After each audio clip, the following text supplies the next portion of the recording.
Hey guys, welcome back to this Lily Knits Crochet Baby Blanket tutorial.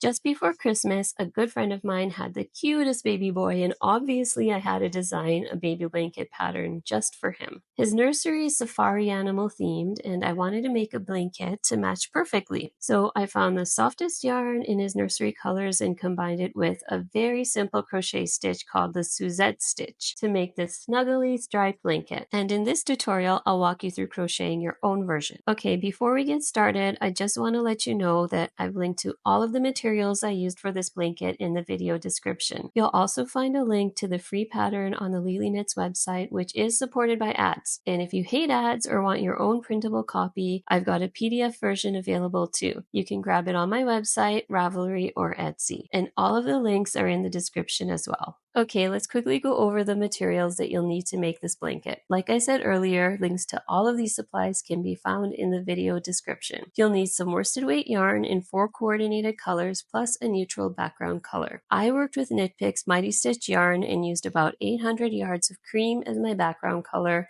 along with approximately 70 yards each of sage, custard, bark, and chocolate heather. You'll also need a 5mm crochet hook, a pair of scissors, and a yarn or tapestry needle to weave in the ends. And that's it! We're ready to begin crocheting this baby blanket. We'll begin by grabbing our background color and then making a slip knot and chaining 122 chains for the foundation chain. This blanket is crocheted along the long edge, so the length of the foundation chain will be the length of the baby blanket.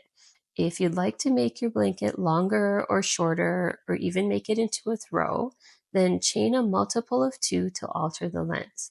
So just chain until it's approximately how long you want it to be, and make sure that it's a multiple of 2. I'm also assuming for this video that you already know the basics of crochet to keep it quick and short. So I'm assuming that you know how to make a foundation chain, how to single crochet, and how to double crochet. And note that I'm chaining very loosely here. This will be helpful when crocheting the border around the perimeter of the blanket. If these chains are too tight, then you'll be struggling to get your hook into the other side when crocheting the border. Okay, once you have 122 chains, you're ready to begin row 1. We begin row 1 by working a single crochet and a double crochet into the second chain from the hook. So insert your hook into that second chain and then make a single crochet.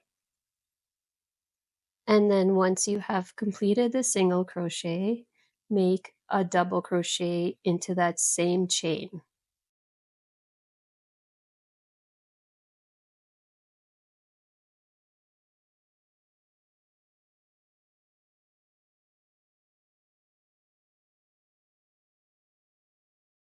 Since we've made 2 stitches into one chain, we'll skip the next chain to keep the stitch count.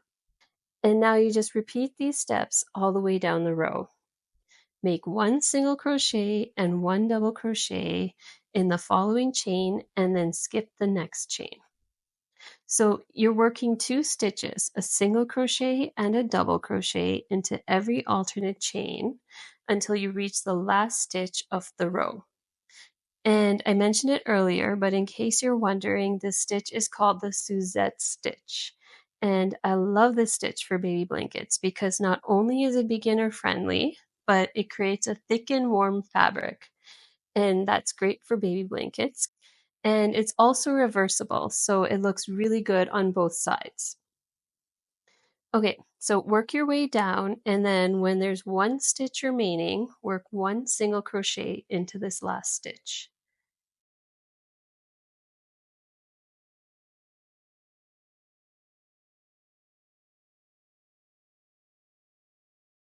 And then you're done row 1. So chain 1, turn your work, and you're ready to begin row 2. Row 2 is similar to row 1, but now we're crocheting into the stitches from row 1 instead of the chains of the foundation chain. So the first step is to make 1 single crochet and 1 double crochet into the first single crochet of the row. So that's that last single crochet that we had made in row 1.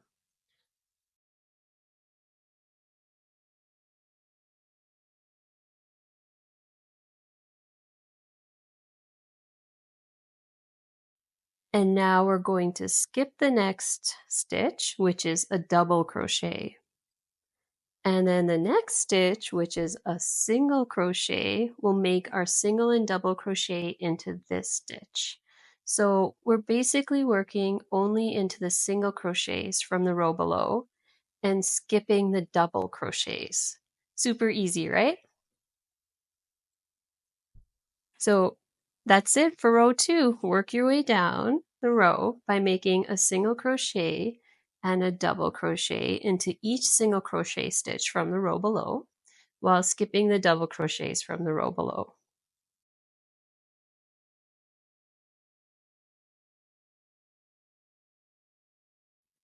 And the best part about the Suzette stitch is that it's a 1 row repeat. And this means that this row, row 2, is just repeated for the entire blanket. So you only need to know this row for the rest of the blanket.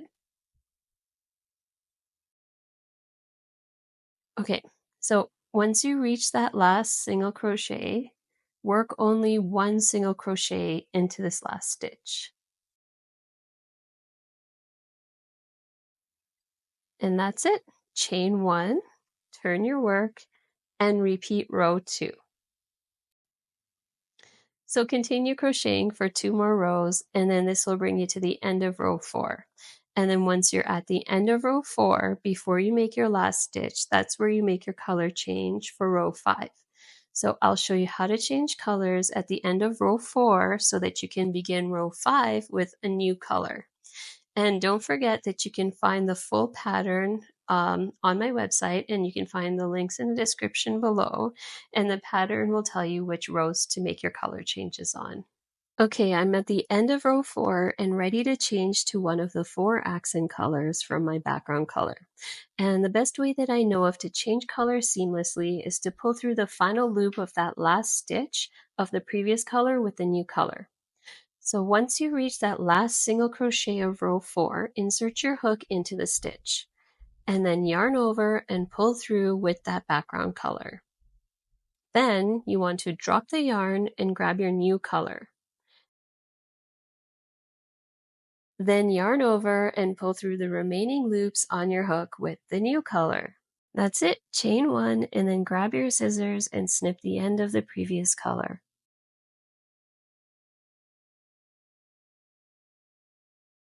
Then turn and begin crocheting the next row with the new color. It's super easy, right?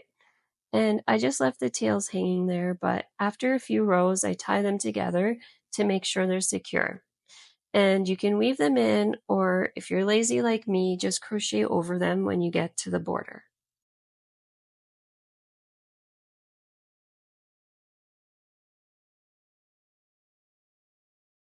As you can see, the color change is seamless, and this technique works for any crochet stitch. So you can use it anytime you change colors. So continue following the pattern and repeating row 2 throughout and changing colors where indicated. And if you've made it this far, I'm hoping that you're finding this video helpful. If so, please take a second to like it and subscribe to my channel if you haven't already. It really makes a huge difference in helping my channel grow and making it easier for others to find these tutorials and learn about crochet.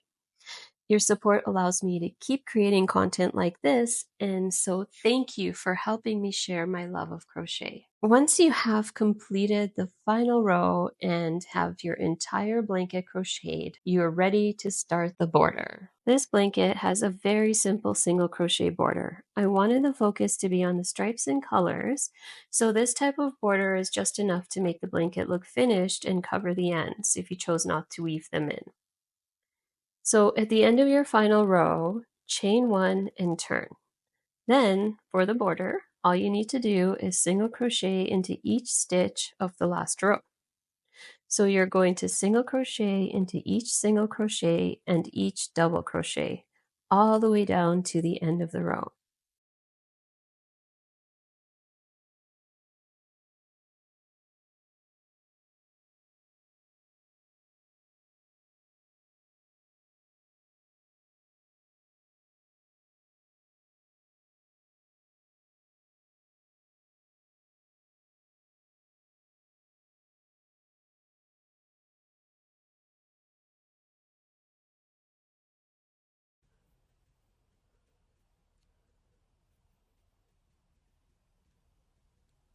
Then when you reach the last stitch of the row, instead of just one single crochet, we're going to work 3 single crochets into this final stitch.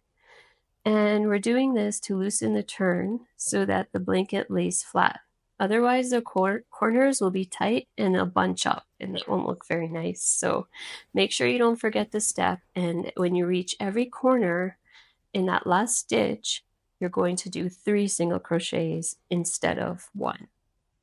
Now we're going to crochet down the side edge. So when crocheting the border down the side, the rule of thumb is when the row is the height of single crochets, you make 1 single crochet per row. And if the row stitches were taller, for example, if the rows were the height of double crochets, then you'd make 2 single crochets per row. And I know there are double crochets in these rows, but because of the way the Suzette stitch slants to the side, it makes it a little bit more squished and shorter. So I think that the rows are closer to the height of a single crochet. So we'll stick to single crocheting 1 per row down the side, and the blanket should lay perfectly flat. I know that I finished off my blanket with 4 rows of the cream color, so I'm going to make 4 single crochets along the edge of that cream color. And you can make the single crochets into wherever seems easiest as long as you follow this rule. So I'm just putting them where I think it looks good.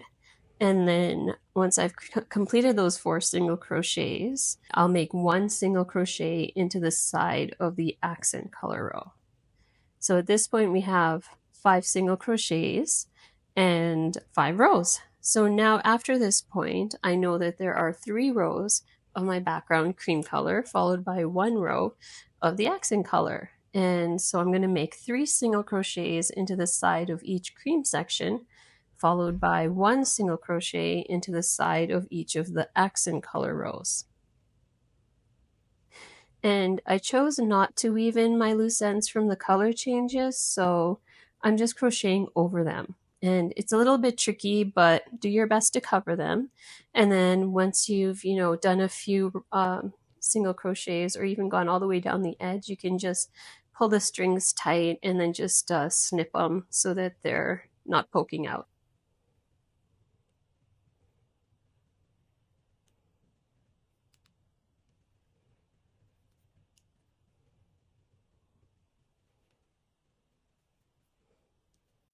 When you reach the bottom of the side edge, don't forget to make 3 single crochets into the final stitch for the corner turn.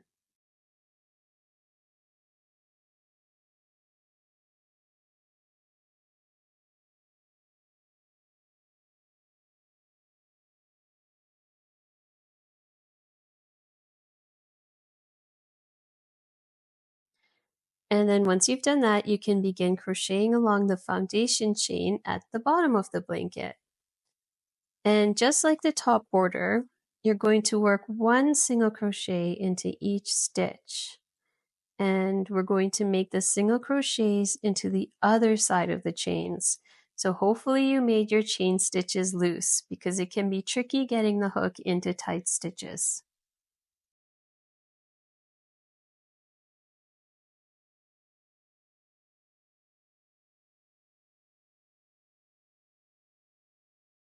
I'm just going to trim off these end pieces here to get them out of the way.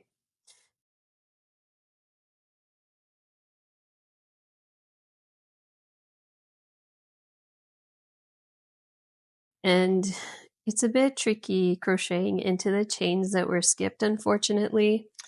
You could crochet over them into the space, but I chose to just suck it up and crochet into them. If you're finding it too frustrating, I'm sure it's okay if you just crochet into the space. And this is what the bottom border is looking like so far. So single crochet to the end of the foundation chain row, making sure to work 3 single crochets into the last chain before turning.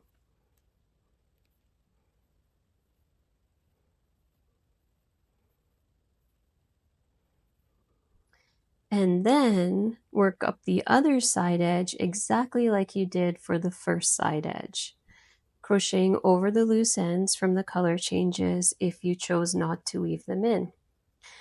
And then once you reach the top of the side edge, I'll show you how to work the second round of the border. And once you've crocheted all the way up the last edge, complete the round by working 3 single crochets into the last stitch. So now that you have one round of the border complete, what you're going to do is, instead of joining with a slip stitch to the first single crochet of the round like you normally would when crocheting in the round, what we're going to do is just single crochet over each single crochet from the first round of the border. So we're not crocheting into the single crochets from the first round.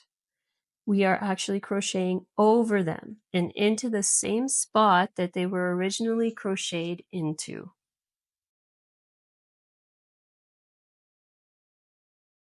And by crocheting over the first round this way, we're making the border extra sturdy and polished looking. And we're also adding another layer to hide the loose ends on the sides. So once you reach the sides, you'll really see what a difference doubling up the stitches in this way can do to cover up the loose ends. Because the first round did cover them, but you can still kind of see them. So when you go over it one more time, you're just like making sure that they're extra hidden. That's it. That's the final round of the border. So work your way around and then join to the first stitch with a slip stitch and fasten off. And to finish the blanket, you can weave in any remaining loose ends and then trim away any ends that are poking through the side border. I also recommend wet or steam blocking your blanket as well to relax the yarn and make sure that the blanket lies perfectly flat and has that professional finished look.